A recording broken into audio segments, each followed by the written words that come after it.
Welcome to Doing Death Differently, a community honoring the culture of death. I'm Bethann, your guide in exploring end-of-life care and the art of dying well. As a death midwife, a hospice nurse, and end-of-life educational consultant, I am here to facilitate meaningful conversations and transform how we approach death and dying well. This session is titled Medical Aid in Dying, or MAID, known as MAID. In our time together, we will explore what is MAID, who is eligible, end-of-life options, the day of, and frequently asked questions. I am so glad you are here. The details about MAID are ever-changing, given each state has their own laws and protocols. The specifics may vary. Please check your state laws for current information regarding MAID. Medical aid in dying allows terminally ill adults to request and receive a prescription for a lethal dose of a combination of medicines. Many people who get the medication actually do not use it, but simply have the option. Medical aid in dying gives patients autonomy. The patient is in charge. They request the medication, they take it, and they can change their mind at any time. MAID is optional for patients and optional for doctors. No person is required to use it. No doctor is mandated to provide it. It is illegal to force someone to use it. MAID remains controversial. Not all physicians participate, but those who do are supportive and knowledgeable about all the pieces involved. They respond to inquiries about MAID in a compassionate and personal manner. The issue is not whether we will die, but how we will die and who makes decisions at life's end. So who is eligible for MAID? To be eligible, an individual must meet all the following 4 criteria. 1. An adult, 18 years of age or older. 2. Terminally ill with a prognosis of 6 months or less to live. 3. Mentally capable of making their own healthcare decisions. And 4, and very importantly, able to self-ingest the medication. Once a person is deemed eligible, a prescription is written for a combination of medicines. Which medicines are used also varies from locale to locale. The person fills the prescription and pays for it in full. These prescriptions are not covered by any insurance. Once the medications are in the home, they are available for use when the person deems it is time.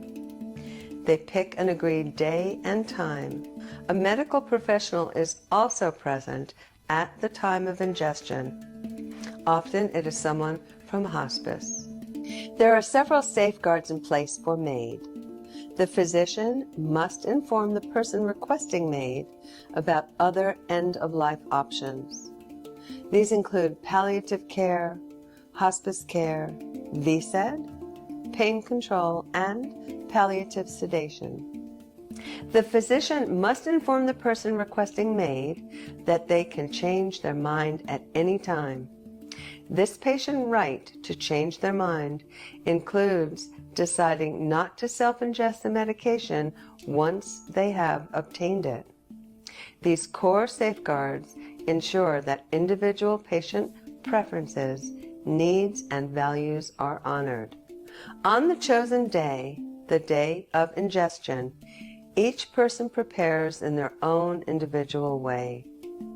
This can include spending time with loved ones, speaking last words, and remembering what is important. Many people ask to be outdoors. At the agreed upon time, they gather with their support team to drink the medicine.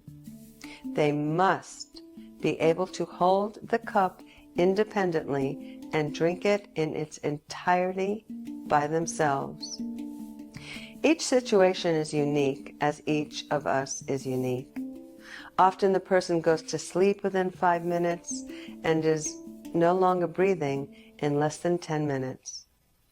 Other times it can take longer to induce sleep, and then after, breathing will cease.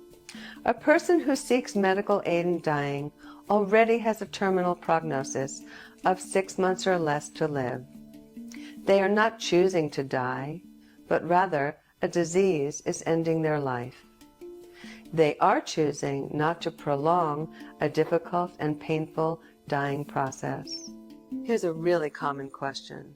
What options do I have if my state does not allow MAID? Some information is you can do VSED, voluntarily stopping eating and drinking. You can stop treatment or choose not to start treatment. Every competent individual has a right to refuse medical treatment. Or you can use palliative sedation. Such measures can take anywhere from several days to several weeks to result in death. Most people who choose MAID value being able to make their own decisions, including the where and when of their death. We know this because people cite the loss of autonomy as their main end-of-life concern.